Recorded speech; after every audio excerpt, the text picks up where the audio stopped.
Muitos anos haviam se passado desde o dia em que José foi arrancado de sua casa e levado em correntes para uma terra estrangeira. O menino lançado em um poço havia se tornado um homem moldado pelo silêncio, pela injustiça, pela espera e pela fé.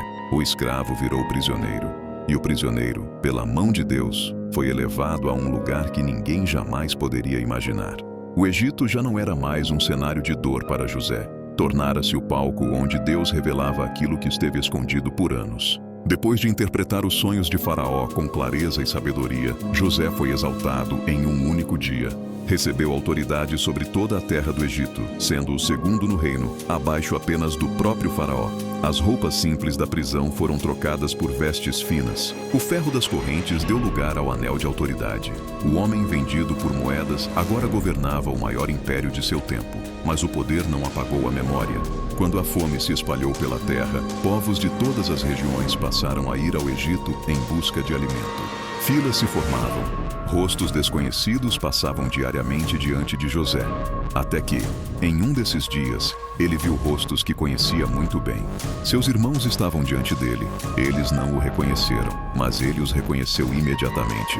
Os mesmos irmãos que um dia arrancaram sua túnica, agora se curvavam diante dele, famintos, desesperados, sem imaginar que ali se cumpriam os sonhos que tanto odiaram no passado. O tempo pareceu parar. O coração de José acelerou. Anos de dor, traição e silêncio vieram à tona de uma só vez. José permaneceu em silêncio. Ele os colocou à prova, não por vingança, mas para enxergar quem eles haviam se tornado. Falou com dureza, fez acusações, usou um intérprete para esconder sua identidade.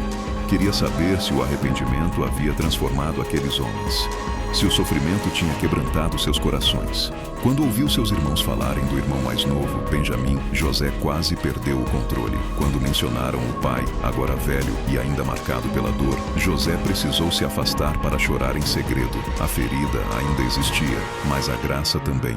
José exigiu que Benjamim fosse levado ao Egito. Quando Benjamim chegou, José viu nele não inveja, mas inocência, não orgulho, mas humildade. E então veio a prova final. José ameaçou manter Benjamim como escravo. Foi nesse momento que Judá avançou. O mesmo irmão que um dia sugeriu vender José, agora se oferecia para ficar no lugar de Benjamim. Ali tudo mudou. José não conseguiu mais se conter. Mandou que todos saíssem da sala. Servos, guardas, oficiais, todos foram embora. Sozinho com seus irmãos, José rompeu em um choro alto, profundo, tão intenso que ecoou pelos corredores do palácio. Então ele disse: "Eu sou José." As palavras caíram como um trovão. "Eu sou o vosso irmão, aquele que vocês venderam para o Egito." O medo tomou conta deles. Tremeram. Esperavam julgamento, castigo, vingança. Afinal, José tinha poder absoluto. A vida deles estava em suas mãos. Mas José não levantou a voz. Levantou a misericórdia. "Não fiquem angustiados", disse ele. "Não se culpem. Não foram vocês que me enviaram para cá. Foi Deus." Naquele momento, José revelou o que o sofrimento havia lhe ensinado. Ele aprendeu a enxergar além da traição humana e a perceber o propósito divino. O que foi planejado para o mal, Deus transformou em salvação, não apenas para o Egito, mas para sua própria família. José abraçou seus irmãos, um a um. Anos de separação se dissolveram em lágrimas. A culpa encontrou o perdão. O medo encontrou a graça. Relações quebradas começaram a ser restauradas. Pouco depois, José trouxe seu pai Jacó para o Egito. O homem que acreditava que seu filho estava morto agora o via vivo, poderoso e cheio de compaixão.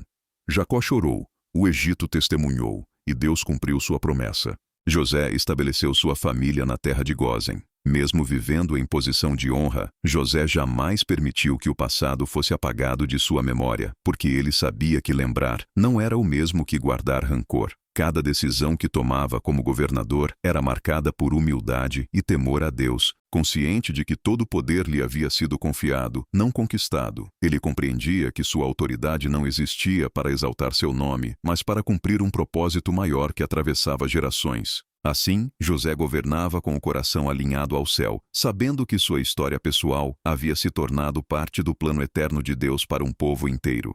Anos depois, após a morte de Jacó, os irmãos temeram que José finalmente buscasse vingança. Voltaram a ele com o coração tremendo. Mas José respondeu com palavras que atravessariam gerações. Vocês intentaram o mal contra mim, mas Deus transformou isso em bem para preservar a vida de muitos. José não governou com amargura. Governou com sabedoria moldada pela dor. Perdoou com um coração refinado pelo sofrimento. E o menino que um dia sonhou, tornou-se o homem por meio de quem Deus preservou uma nação. O perdão encerrou a história que começou com traição. E Deus provou, mais uma vez, que seus propósitos não podem ser frustrados.